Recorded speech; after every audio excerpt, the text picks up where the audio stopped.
Bonjour et bienvenue à tous dans ce webinaire. Mon nom est Fabienne Michels, je suis Financial Sales Expert chez KeyTrade Bank au sein du service KeyPrivate qui est la gestion de portefeuille discrétionnaire de KeyTrade Bank. Je vous présente à mes côtés M. Geert Van Erck. M. Van Erck est le Chief Stratégiste chez KeyTrade Bank et également le président du comité d'investissement de la gestion des portefeuilles KeyPrivate. Alors dans ce webinaire, nous allons tout d'abord nous intéresser à la situation économique actuelle. Nous avons en effet connu un regain de volatilité durant le mois de juillet, le mois d'août. Alors comment dans un tel contexte bien gérer son portefeuille, prendre les bonnes décisions d'investissement sans se laisser submerger par ses émotions, au risque parfois même de prendre de mauvaises décisions.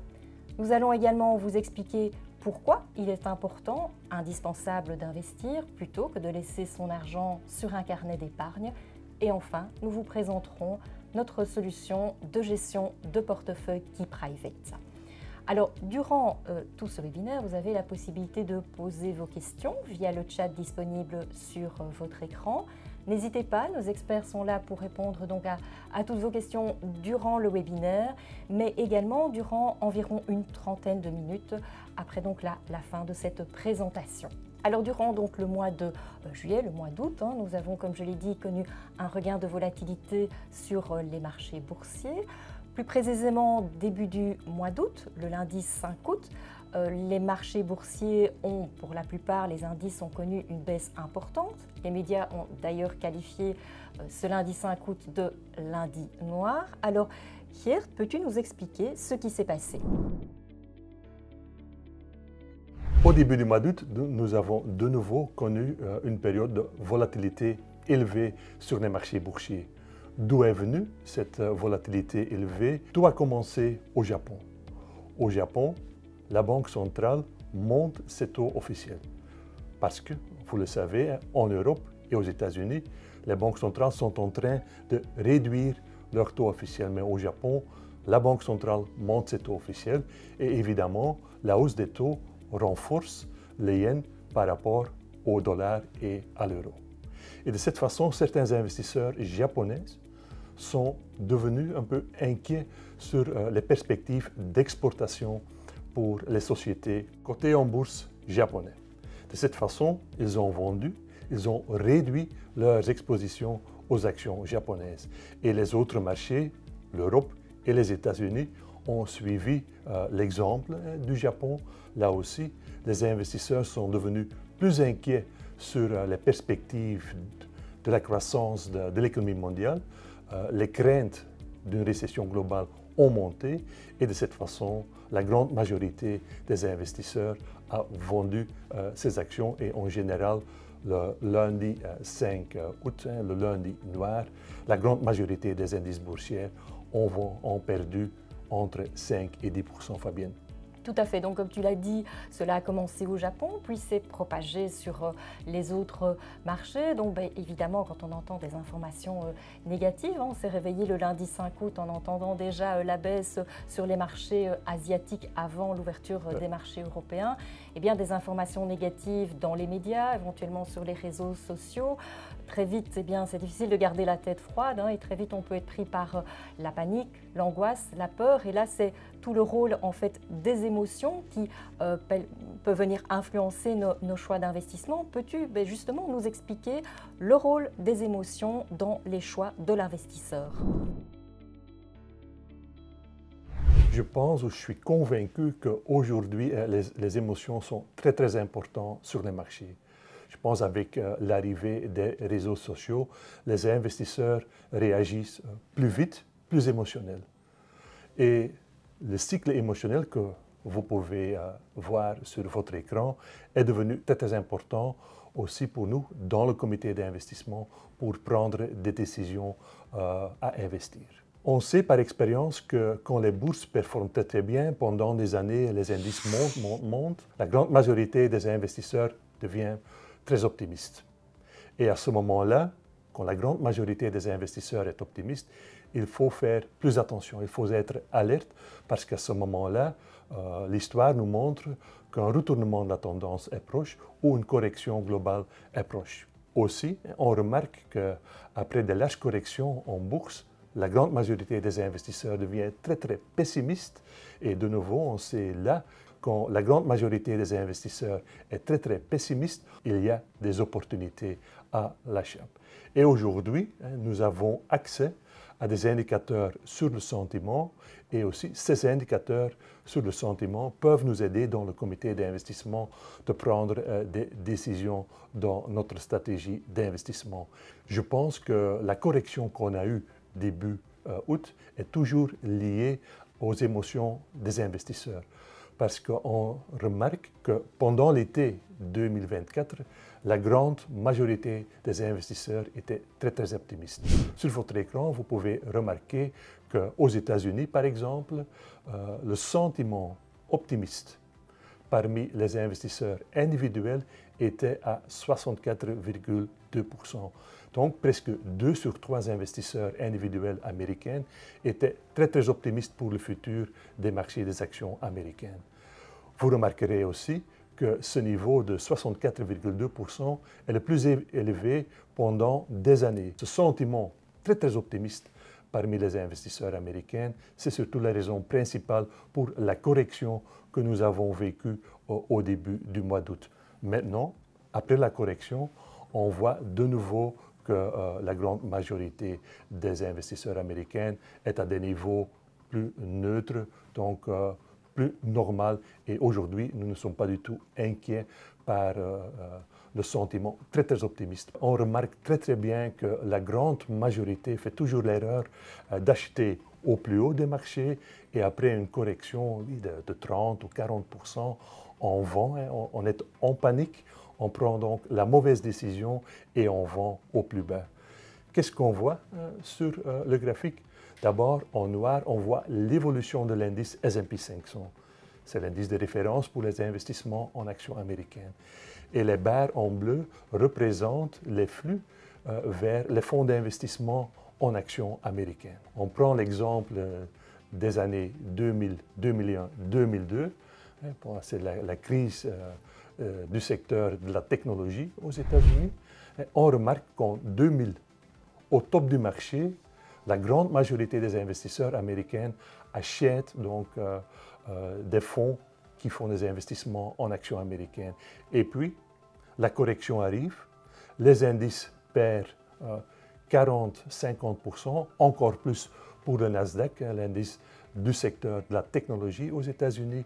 Et donc, après la correction, on remarque très bien que la grande majorité des investisseurs vont parce qu'il y a de la panique parmi les investisseurs et au plus bas, donc, on vend. Donc, voilà un exemple de l'état émotionnel qui est donc devenu très important sur les marchés actuels et évidemment, dans la gestion de nos portefeuilles, on veut surtout éviter de prendre des décisions trop émotionnelles. Tout à fait. Donc on comprend évidemment toute la complexité pour gérer son portefeuille. On l'a vu, l'investisseur est très souvent plus émotionnel que rationnel, mais comment justement arriver à mettre ses émotions de côté et prendre ses décisions d'investissement de façon rationnelle? Geert, existe-t-il des méthodes, des outils, peut-être des indicateurs qui permettent de donner une tendance pour savoir finalement est-ce qu'il faut acheter, est-ce qu'il faut plutôt vendre? Comment le comité d'investissement prend-il les décisions dans la gestion des portefeuilles? Donc oui, pour prendre des décisions non émotionnelles, on regarde surtout le graphique suivant. Qu'est-ce qu'on constate de nouveau sur ce graphique? En noir, on voit l'évolution de l'indice MSCI All Countries World Index. C'est l'indice de référence pour les investissements en bourse. Dans cet indice, on y retrouve les actions les plus importantes du monde. Et en rouge, on ajoute un indicateur qui s'appelle la moyenne mobile sur 12 mois. Donc, c'est le prix moyen de l'indice sur les 12 mois précédents. Et si l'indice se trouve au-dessus de la moyenne mobile, c'est la définition d'une tendance haussière. Évidemment, à ce moment-là, on veut être investi à 100% en actions. tandis que si l'indice se retrouve en dessous de la moyenne mobile, un signal de vente arrive et de cette façon, évidemment, on veut être plus défensif. Dans notre gestion, on veut réduire l'exposition aux actions. Et donc, de cette façon, on a un indicateur non émotionnel et aussi, pendant le mois d'août, chaque jour, dans le comité d'investissement, on a regardé l'indice par rapport à la moyenne mobile sur 12 mois. Et pendant tout le mois d'août, l'indice est resté au-dessus de la moyenne mobile et de cette façon, nous n'avons pas du tout pris des décisions émotionnelles dans la gestion de portefeuille. Donc, on n'a rien fait. Tous les portefeuilles étaient investis au maximum en actions et je pense de cette façon, on n'a pas du tout paniqué et on a aussi profité du rebond sur les marchés. Donc, voilà l'illustration d'un indicateur non émotionnel et dans le comité d'investissement, chaque mois, chaque jour, on compare l'indice par rapport à la moyenne mobile et si les signaux arrivent, on prend des décisions dans nos portefeuilles, Fabienne. D'accord, donc et on le voit, pour l'instant, les nouvelles sont plutôt positives, plutôt rassurantes pour les investissements en bourse. Mais investir en bourse, évidemment, malheureusement, ce n'est pas un chemin tout droit, rectiligne. Il y a des hauts, il y a des bas. Et donc, Geert, je pense que tu confirmes, le mot d'ordre quand on investit en bourse, c'est ne pas paniquer et accepter qu'il y ait par moments des baisses. L'illustration que vous pouvez regarder maintenant sur votre écran montre un peu, je pense, la réalité quotidienne des marchés. On a le rêve de chaque investisseur, c'est-à-dire aujourd'hui, je fais un investissement dans un portefeuille bien diversifié où une partie est investie en actions, une partie en obligations et une partie en matières premières. Aujourd'hui, je fais donc mon investissement et j'aime évidemment récolter mes fruits de mon investissement sur 5, 10, 15 ans sans trop de volatilité dans mon portefeuille.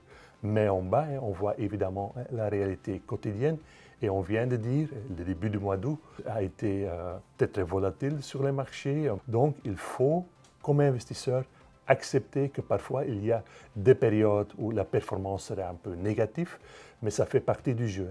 À ce moment-là, il faut rester calme et accepter la volatilité quotidienne. Le comité d'investissement est là pour prendre donc les décisions qu'on réduire, qu'on renforcer, par exemple les expositions aux actions. Donc voilà, faites confiance à des experts. Tout à fait, donc vous pourriez vous dire finalement c'est plus tranquille, plus paisible et plus simple de laisser son argent sur son carnet d'épargne. Sauf qu'en laissant votre argent sur votre carnet d'épargne, d'une certaine façon, vous perdez de l'argent et simplement parce que le rendement est bas et ne couvre pas l'inflation. Alors Geert, justement, peux-tu nous expliquer l'impact de l'inflation sur le pouvoir d'achat ? Le Belge ne prend pas trop de risques dans la gestion de son patrimoine. Donc voilà, je pense, l'explication pourquoi le carnet d'épargne reste si populaire parmi les Belges ou le succès que nous avons vu avec le lancement du bon d'État en 2023. Mais il faut toujours penser en termes de rendement réel, donc le rendement après l'inflation. Parce que si vous faites aujourd'hui un investissement de, par exemple, 100 000 € dans le carnet d'épargne, avec une inflation moyenne de 2%, sur 40 ans, vous perdez la moitié de votre investissement par l'inflation. Donc, voilà l'importance de faire des investissements pour surtout récupérer l'inflation. Pour réaliser un bon rendement sur le long terme, il faut investir en actions. Et je pense que le portefeuille idéal consiste de 40 jusqu'à 60% des investissements en actions. Les actions vous rapportent, mais aussi la partie qui est investie en matières premières vous rapporte du rendement pour compenser l'inflation. Et sur le graphique suivant, on montre très bien que sur le long terme, on rapporte le plus avec un investissement en actions. Pour les années 90 jusqu'à 2023, un investissement en actions en rendement réel, donc le rendement après l'inflation, vous rapporte 4,5% en moyenne. Le rendement réel pour les obligations s'élève à 2,5%, mais il faut le constater, le rendement réel d'un carnet d'épargne, donc le rendement réel des liquidités, est négatif. Donc voilà l'importance d'investir une partie de votre patrimoine en actions. De cette façon, vous réalisez un rendement plus élevé que l'inflation, Fabienne. Bien sûr, donc on vient vraiment de voir qu'il est important et nécessaire d'investir plutôt que de rester sur son carnet d'épargne, au moins pour couvrir l'inflation, et que finalement c'est l'investissement en bourse qui permet d'obtenir un rendement positif net tenant compte justement de l'inflation. Ce sont les actions qui rapportent le plus, au moins sur le long terme. Mais comme on l'a déjà dit, il faut accepter la volatilité, il faut accepter qu'il y ait des moments où les marchés sont négatifs. Et hier, je pense que tu peux nous montrer que historiquement, presque chaque année, il y a des moments durant l'année où les marchés sont négatifs. Parfois, j'entends des investisseurs qui disent « mais la bourse, c'est un casino, donc vous risquez de perdre énormément d'argent ». Ce n'est pas du tout le cas. Avec le tableau suivant, je veux faire le point qu'un investissement en action vous rapporte sur le long terme. Qu'est-ce qu'on constate sur le graphique? Qu'est-ce qu'on voit sur le graphique? On a ici un historique de 44 ans pour l'indice MSCI Europe. C'est l'indice de référence pour les investissements en actions européennes. Dans l'indice, on y retrouve les actions les plus importantes de l'Europe, des sociétés comme Siemens, Nestlé, Sanofi, donc des sociétés bien connues. Premier constat, sur 44 ans, on réalise une performance positive pendant 33 ans. Donc, 3 sur 4, vous réalisez une performance positive avec un investissement en actions. 3 sur 4, 75%, c'est une statistique qui est mieux que le casino. Mais un deuxième constat, c'est que, comme Fabienne a déjà dit, il faut accepter la volatilité quotidienne des marchés parce que chaque année, je répète, chaque année, il y a des périodes pendant la performance boursière sera négative. Et en moyenne, chaque année, le MSCI Europe, pendant une petite période, perd 15%. Donc, les corrections de 10 à 15% et aussi la correction qu'on a vécue au début du mois d'août, il faut simplement l'accepter. Ça fait partie du jeu. Nous sommes convaincus que pour réaliser un bon rendement sur le long terme, il faut éviter de larges pertes dans les portefeuilles. Parce que si vous faites une perte de, par exemple, 40, 50%, et n'oubliez pas que certains indices, certaines actions ont perdu 40 ou 50% ou même plus pendant la crise financière de 2007 à 2009. Donc si vous faites une perte de 40-50%, il faut déjà réaliser une performance de 67 à 100% quand le rebond à la hausse commence. Ça prend du temps. Donc limiter les pertes, comme par exemple si vous réalisez une perte de 20%, il ne faut que 25% quand le rebond commence pour devenir de nouveau à zéro. Et à ce moment-là, vous pouvez commencer à gagner avec votre investissement dans un portefeuille bien diversifié. Donc voilà l'importance de vraiment réduire les pertes dans les portefeuilles et c'est aussi l'objectif principal du comité d'investissement de KeyPrivate. Alors investir, on l'a vu, est vraiment nécessaire, indispensable pour optimaliser le rendement de son portefeuille et surtout aussi pour conserver son pouvoir d'achat. Mais on l'a vu évidemment dans des contextes de forte volatilité comme on l'a connu récemment ici début du mois d'août. C'est toujours très difficile de savoir quelle décision prendre. Faut-il vendre? Faut-il au contraire conserver, voire peut-être profiter d'une correction pour investir? Et est-ce que justement la solution ne serait pas de faire appel à des professionnels qui vont gérer pour vous vos investissements, qui vont prendre les décisions d'investissement à votre place, et c'est ce que vous propose donc la solution de gestion de portefeuille KeyPrivate qui a été lancée par KeyTradeBank en 2016. Alors nous avons déjà vu tout au long de ce webinaire la manière dont le comité d'investissement prend les décisions d'investissement dans la gestion des portefeuilles. Mais Geert, maintenant, peux-tu nous en dire un peu plus sur le type d'instrument financier qui est utilisé pour composer les portefeuilles KeyPrivate ? pour faire les investissements dans les portefeuilles key private, on fait appel à des trackers. Et je pense que c'est une grande innovation dans nos portefeuilles parce que dans key private, on ne fait pas des investissements dans des actions individuelles ou des obligations individuelles ou dans des fonds d'investissement bien connus parmi les investisseurs. Non, on a pris la décision d'investir en tracker. Qu'est-ce que c'est un tracker? Un tracker, c'est aussi un fonds qui est investi en actions, en obligations ou en matières premières. Mais un tracker ne fait que suivre un indice de référence. Par exemple, dans notre univers, nous avons un tracker sur le MSCI Europe, donc l'indice de référence pour les investissements en actions européennes. Donc, si on fait un achat du tracker MSCI Europe, on fait aussi un investissement dans toutes les actions qui se retrouvent dans l'indice MSCI Europe. Avec un tracker, on ne fait que suivre un indice de référence. Donc, si le MSCI Europe aujourd'hui gagne 1%, avec le tracker, on gagne aussi 1%. Si l'indice MSCI Europe perd 1%, de nouveau, on perd aussi 1%. Donc, voilà, avec un tracker, on ne fait que suivre un indice de référence. Nous avons établi un univers de 8 ETF pour nos portefeuilles key private. On a 4 trackers ETF pour la partie action de nos portefeuilles.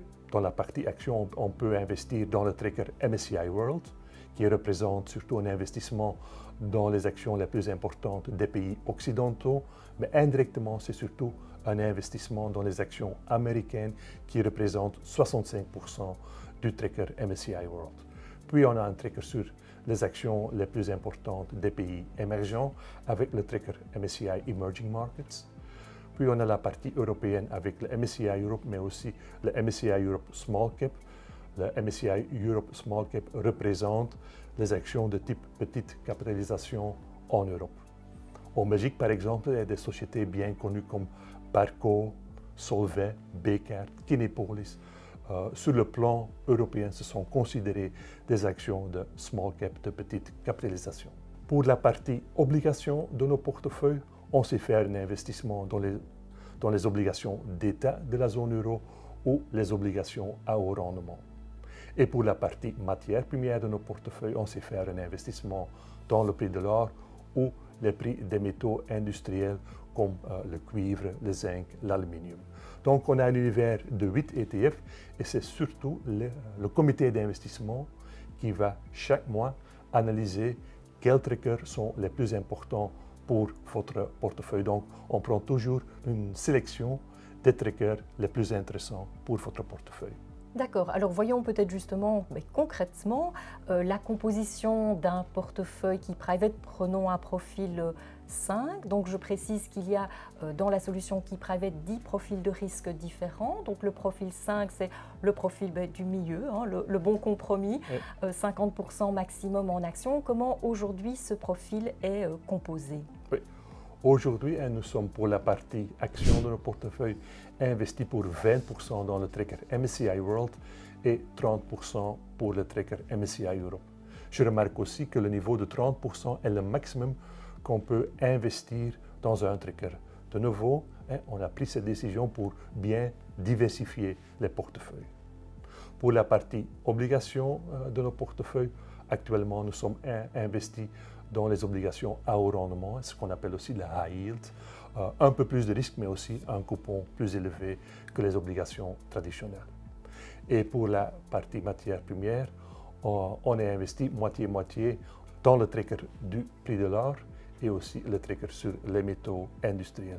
Donc, vous remarquerez aussi qu'aujourd'hui, nous sommes investis jusqu'à 50% en actions parce que le message du marché est assez clair. Aujourd'hui, nous nous trouvons encore dans une tendance haussière, donc il ne faut surtout pas réduire l'exposition aux actions.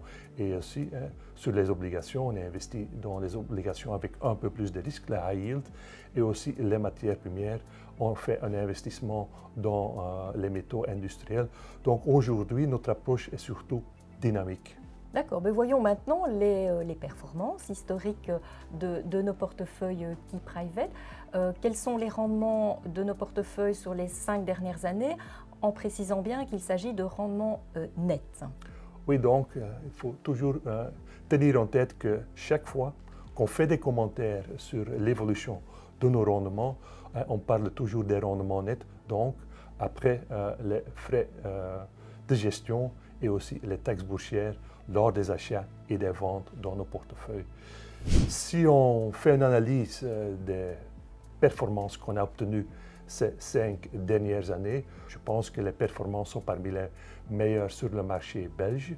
Donc nous sommes très heureux avec l'évolution de nos performances.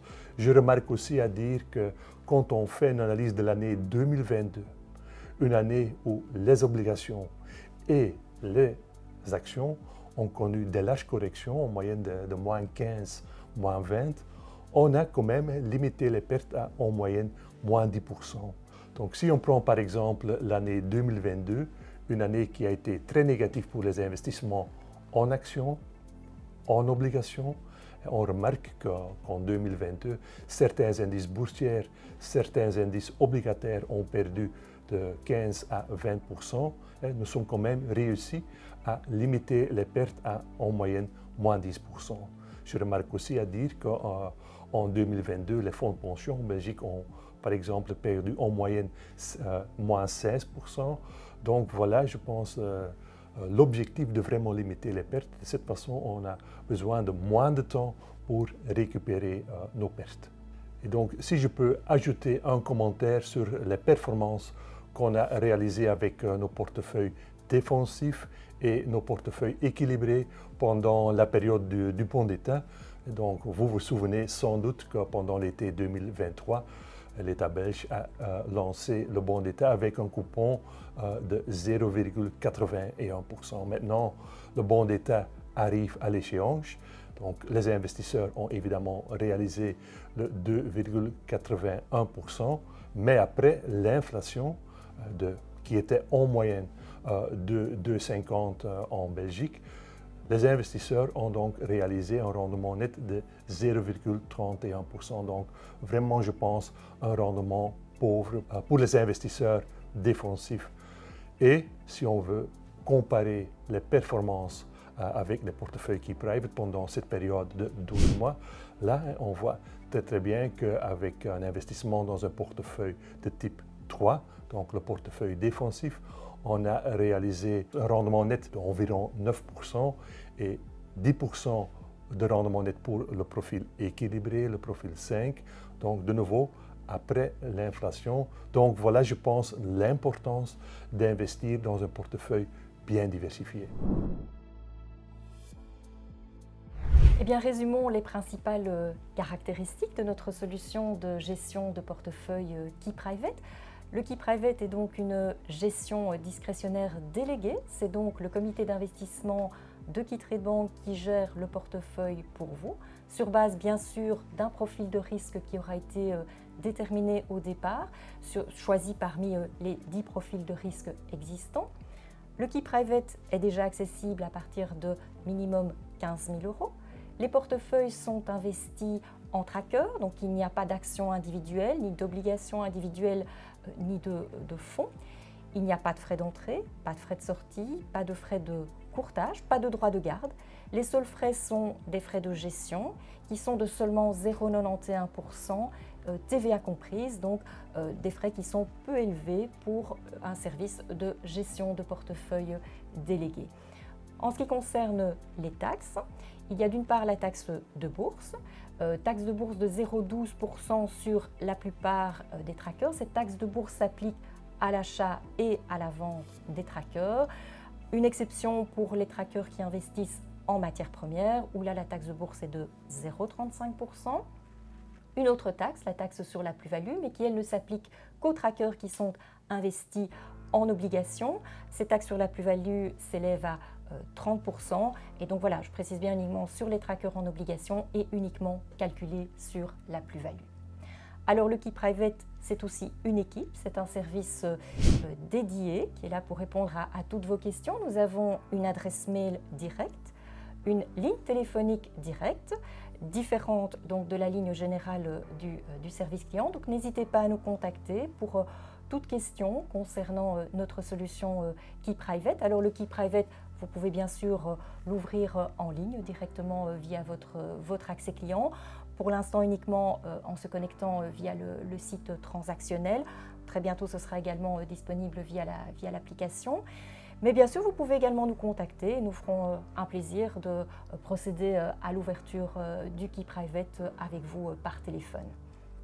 Alors dans ce webinaire, eh bien, nous avons vu que dans des contextes de forte volatilité, comme on l'a vécu ici, début du mois d'août, il est souvent très difficile de prendre les bonnes décisions d'investissement, car très souvent les émotions viennent influencer les choix. Alors difficile de savoir est-ce qu'il faut rester investi parce que c'est simplement une correction passagère, ou au contraire est-on à la veille d'une forte correction et là il vaut mieux sortir temporairement pour, comme on l'a dit, limiter aussi les pertes dans les portefeuilles. Alors tout ça est évidemment compliqué car il faut avoir les connaissances suffisantes, les outils pour pouvoir prendre toutes ces décisions. On l'a vu pourtant qu'investir est important, est indispensable pour conserver son pouvoir d'achat.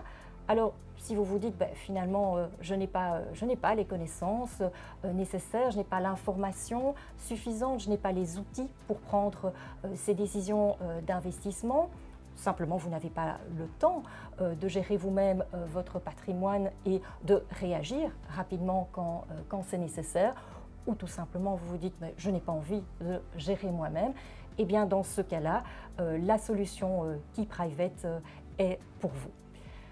Voilà Geert, eh bien, je te remercie pour toutes ces informations, toutes ces explications très claires sur notre solution de gestion de portefeuille Key Private.